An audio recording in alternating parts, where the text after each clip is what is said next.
teach people the difference between spot and futures. And like I just said before, there's a big problem out there to this day, and it's really these spot storage accounts. And I want to wake people up with these outside spread charges. And, like right now I said before, they're really going after 401k money, and then teach people about the futures markets and, that spread charge, that ever so important. Drew Roethlisberger, how are you?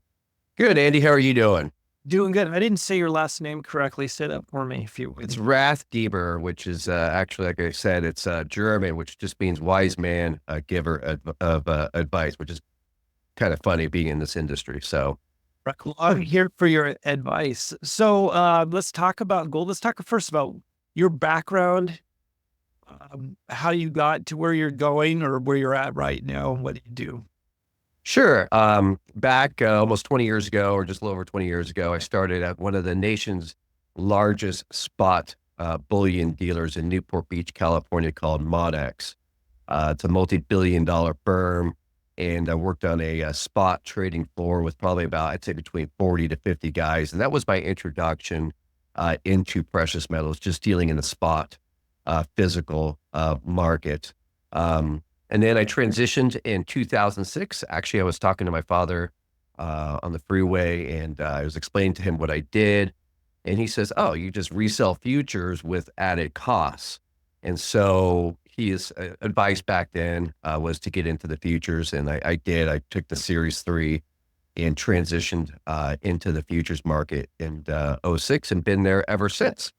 And then more recently, a year and a half ago, because of my background in precious metals, I launched ProGoldTrader.com to really get my story out and kind of help people navigate the precious metals markets.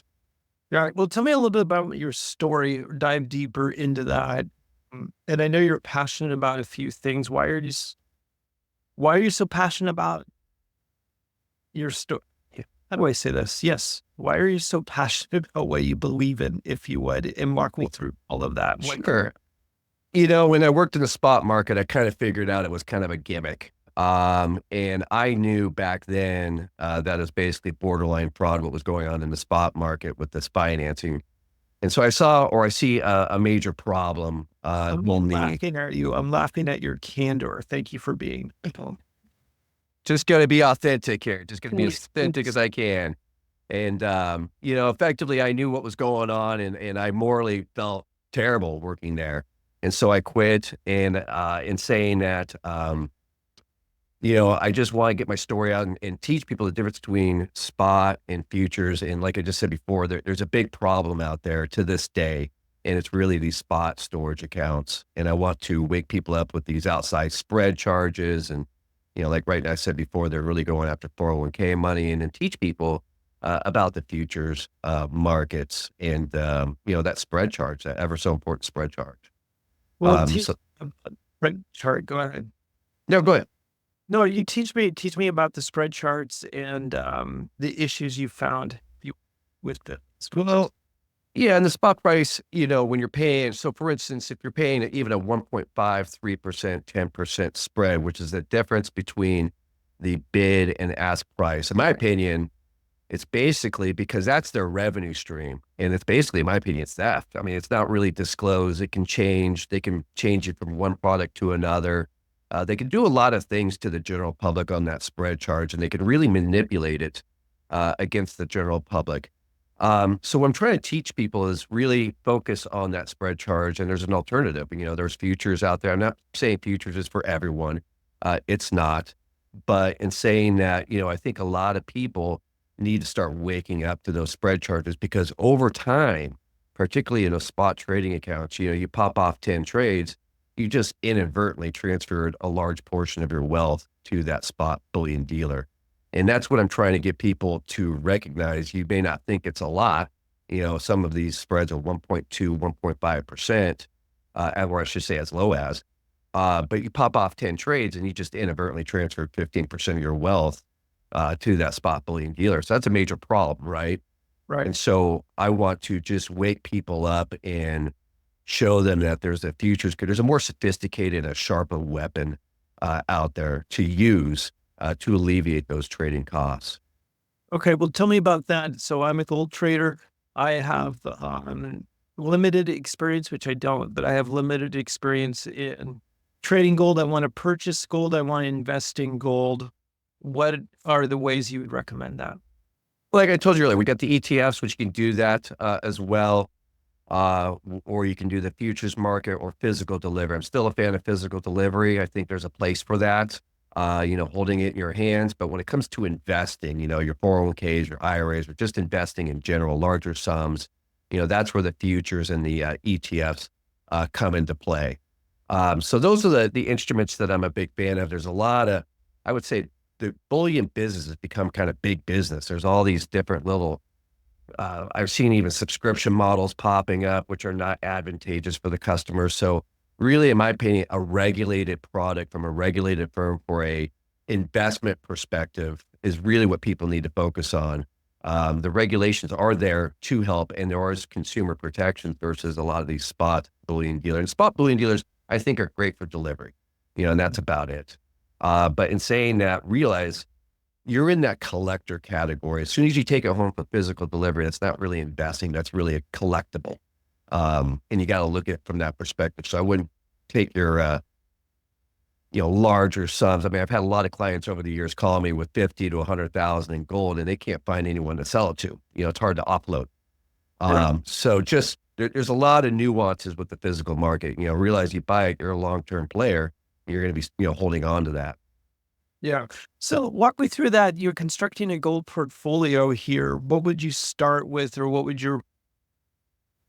what would you do? So, That's a good question. Every client is so different. Every client has different financial goals, needs, and some of my clients, I don't use any leverage at all because they're risk adverse. They just want to take advantage of the cost effectiveness of the futures, and I have clients that are just straight up gamblers. They're just swinging for it, and it's risk capital, and they don't care if they win or lose. They're going after the rush. But in saying that, so every client's a little bit different.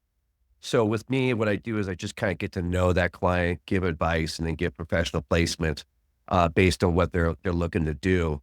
It depends on the client. I've got, like I said, some are risk adverse, so I'll leave a lot of ammunition available, a lot of gunpowder available for future situations, or stay kind of half in cash situation. But you can go ahead and do like a 1% to 2% home delivery, do some futures products and some ETF products, and mix it and diversify it. okay, let me give you a profile. So my mother, who is probably going to listen to this interview, she's independently wealthy, but you would never know this. She's in her late 70s. She's coming to you with a sum of money, and she wants to invest in gold. Okay, I get it. You get to know her, what her risk and everything that, but just keep in mind everything that I just told you. How do you take that person and invest in gold? Because again, a bullion dealer is going to be like, here, you just need physical gold, or they'll try to maximize. So it depends on her age and what kind of risk, like I said, the risk capital, and it depends a lot on the relationship. All of the stuff I do is very relationship focused. So I would listen to her, and let's just say, based on her age and where she's at, I might not do, and she's a gold bug. Let's say she's just naturally a gold bug. I would place her into the precious metals, maybe on a 2-to-1 basis. I wouldn't go 3-to-1 and use a little bit of leverage, but nothing too crazy, based on the cues and things I'm listening to her. If she says, she's more risk adverse, I probably would use maybe no leverage in that situation. And then I would give her advice she could diversify into some ETFs as well, and some physical bullion if she wanted to. But every person's so different. So every person's going to have a little bit of a unique trading advice, Yeah. No, so let's talk about this. What is the downside? Invest in trade. Trade is an interesting word. Invest. There's always risk. I always tell you, risk management is just as important as the trade itself sometimes. So on my side of the fence, we have option plays. We can go long or short. So there's a lot more risk management tools kind of available to us. There's always risk of loss. If you're leveraged, there's a risk of going debit. You can go negative if you're using maximum leverage. So you got to be very careful with futures. And I even have an extra video on teaching people the leverage ratios. If people would really just understand the leverage and really master that, they can help manage their risk. But in saying that, with the futures markets, a lot of flexibility to kind of go, up or down or sideways in the markets. Yeah. What's the downside again with The downside is you lose money. Uh, right? just like with anything. I mean, the downside, like I always tell people, there's downside and there's risk with, I mean, even your money sitting in the bank, if you've got, a larger sum of money. I mean, there's risk in everything that we affect. I mean, there's risk walking out my front door. There's Yeah. risk in everything we do. And so what I try to do is really educate my clients and educate people on the risk parameters, and make sure they're comfortable with their position, because markets can turn on a dime, just like the narrative just switched. And I actually made a blog post about Trump's, election.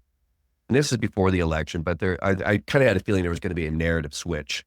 Now I will say Trump was positive for gold during his first term. The future remains to be seen what happens in the future, but you can have a narrative switch, and you can have precious metals go from 2,700 back down to 2,000, and so that's a risk parameter you got to be willing to accept. Yeah. Okay, so let's talk about projecting here, and this is not advice, but projecting here. What do you see? And you mentioned Trump. What do you see over the next 3 to 4 years of the Trump presidency, and what does that mean for precious metals to you? All right, well, let's start with his first term. His first term was very positive for precious metals. It went up by, I think, 52, 53% under his first 4-year term.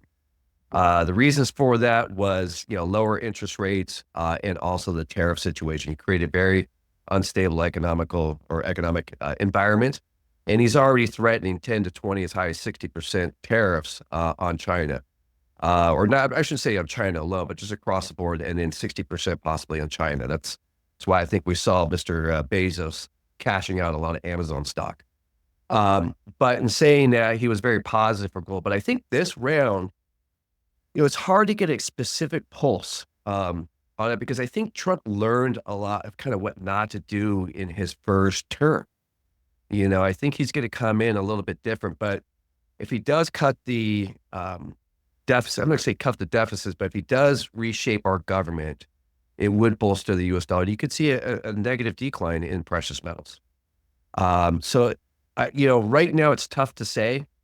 But I will say Trump did spend a lot of money under his first term. He spent a lot of money. I think over 7 trillion. Yeah. So if he stays on that, then gold will go up. But if he comes in with these radical changes that he's talking about, you better be on your toes. Gold could correct severely. So Yeah. Yeah, it's an interesting subject. That's probably the last couple of weeks. That's probably the number one question that I'm getting. And if I can share my opinion, yeah, go ahead. um, and it's really hard to be, nobody's completely objective, right? And I have a lot of skin in this game, just so everybody knows. Hmm. It's hard for me to see them taking, the punch bowl. I mean, it's just hard. I think if they take away stimulating the economy, and I think they'll cut. Don't get me wrong. I think they'll cut, but it's hard Hmm. to see them taking away money printing, because it Yeah. will collapse. I think that's just where we're at. That's just my view. Yeah. And that's the other thing too. He kind of, campaigned off lower interest rates, and he kind of, he campaigned off of that. Right. So he told you what he wanted to do. So there's an inflation. I'm actually watching some of the other commodities right now, like cocoa and orange juice. They're all spiking like crazy.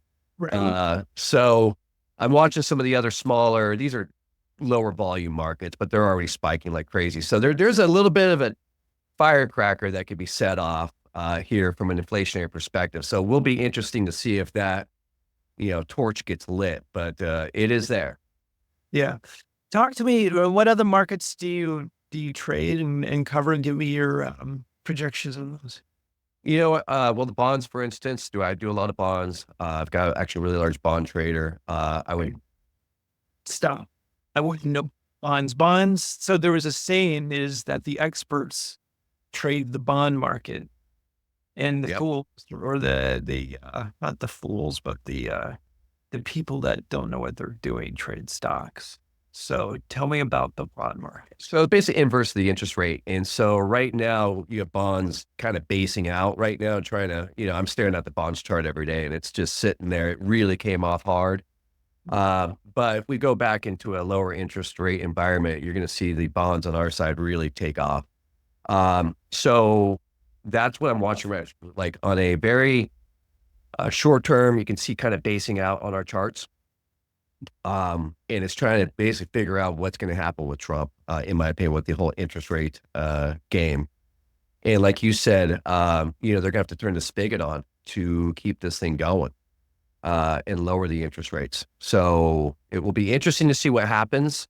And the feds are already, pricing that in. We've already had a cut, but, on the other end, interest rates went higher and it was a little bit backwards from what we were kind of expecting.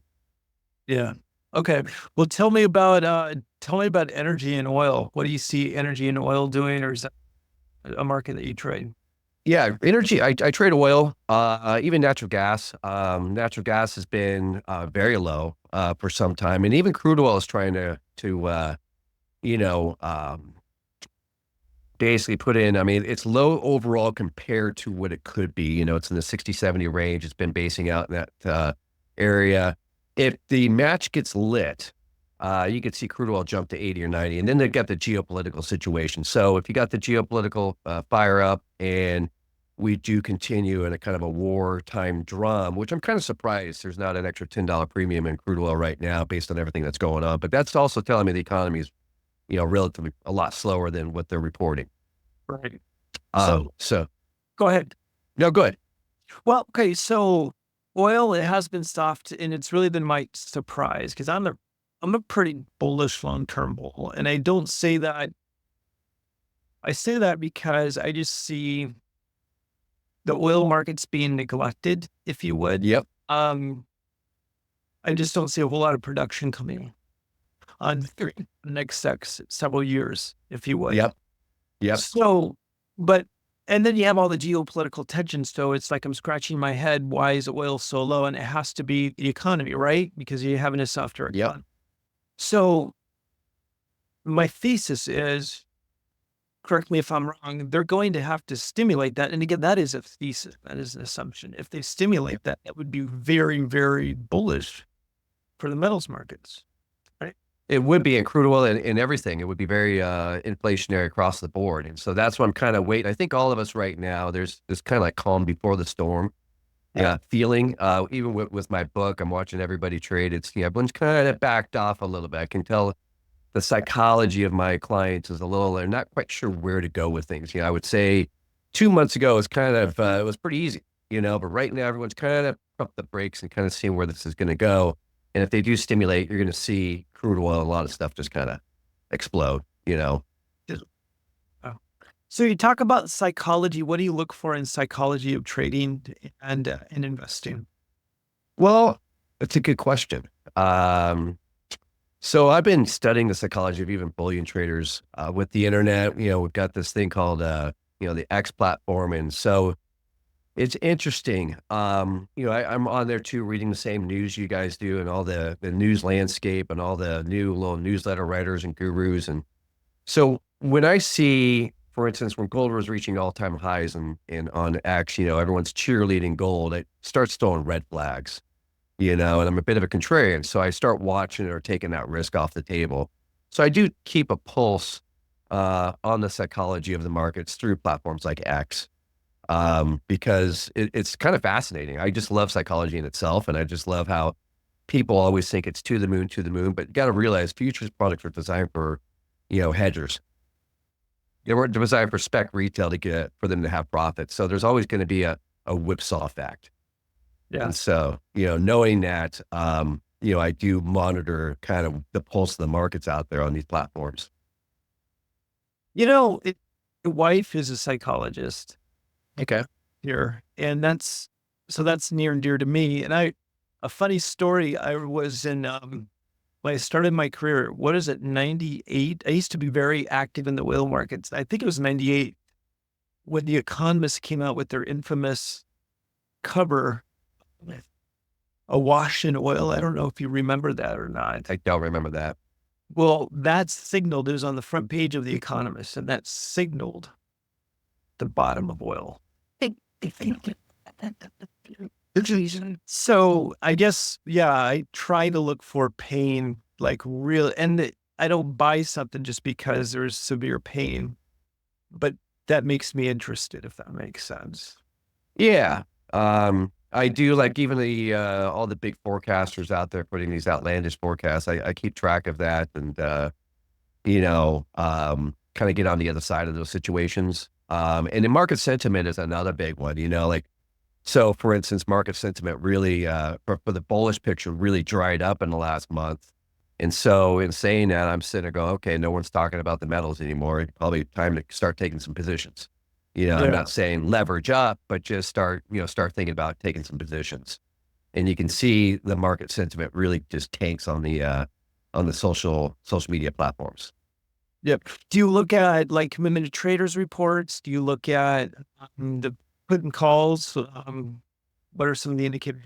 I don't do a lot of the COT reports. I mean, you can always look at those and see where the managed money is and spec retail, but I don't, I will say this, the psychology of it too, when, a year ago, nobody cared about precious metals. I couldn't get any clients to buy it. Well, that was a signal for me. It's time to buy. Right. It was funny when $23, I even put a video out, $23 silver, like, and I don't put a ton of videos. I'm very, very cautious when I put videos out of market overview, but I couldn't sell $23 silver. It was interesting, but $33 silver, I could sell it all day. Right.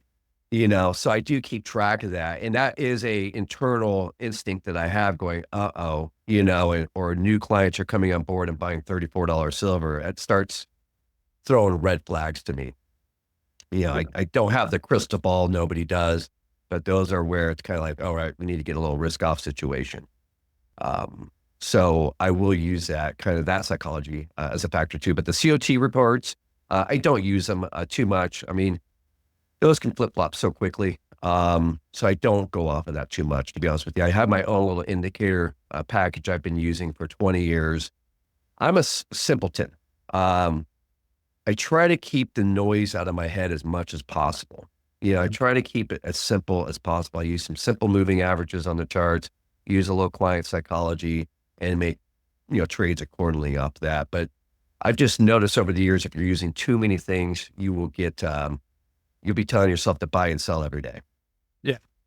It's interesting too, is when I cut a video, I cut some videos with a very known person in this industry, and gold was screaming. This was before the election about 4 weeks ago, 40,000 views, right? Mm-hmm. And then I cut one on energy, same guest, and energy's, in the toilet. It There you got go. fourth of the, and I'm more bullish on energy actually, just because of where it's at. And it just, if that's not a contrarian indicator, I just thought to myself, so. Yeah, I've actually thought of, I'm not a computer programmer, and I know they've written computer programs, but taking market sentiment off the internet. I know they did this 25 years ago for the stock market, with Google and the whole internet as a whole. But like with the AI coming out, creating a market sentiment indicator that would pull data points, like you just said, I only got, 1/4 the views on crude oil. Well, might be looking to take a position, versus when you get maximum views and everyone's going nuts, maybe take some risk off. Yeah. Yeah, totally. Well, Drew, what are your final thoughts, or I guess moving into the end of the year, what would you say to people that want to invest in gold, and or just, I'm pretty bullish. Like, I would say Bank of America came out with a prediction of 3,000. I'm always a little leery of those guys, the Bank of America and the major players, but I am bullish, but there's it's a tough finger right now. So I'm a little risk off. I'm not going, nuts in the market right now, because the day he gets voted in, and if the narrative continues to go down more of a peaceful, and the Ukrainian situation really dies off, a lot of risk premium is going to come out of the metals. So I'm just cautiously optimistic. I've got positions, but I'm not going overboard going into the new year. We got to see kind of how things set Q1. of next year and continue listening to the narrative that's going to come out of this presidency. So that's kind of where I'm at. But I think overall, you're going to have your ups and downs, and you're going to have some opportunities, in that sector. Got it. So if people want to do business with you, if they're interested in what you do, how do they find you? You can just go to ProGoldTrader.com.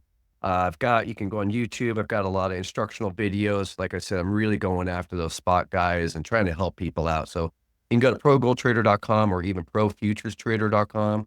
I own both of those brands. And, at the end of the day, I'm here just to have a conversation and genuinely just help people out, particularly with the educational part, and make sure they understand what they're doing. So, Got it. I'll link to these two sites below this video. All right. Nice to meet you, Drew. all right. Take care, Andy. Take care. All right. Bye. Bye-bye.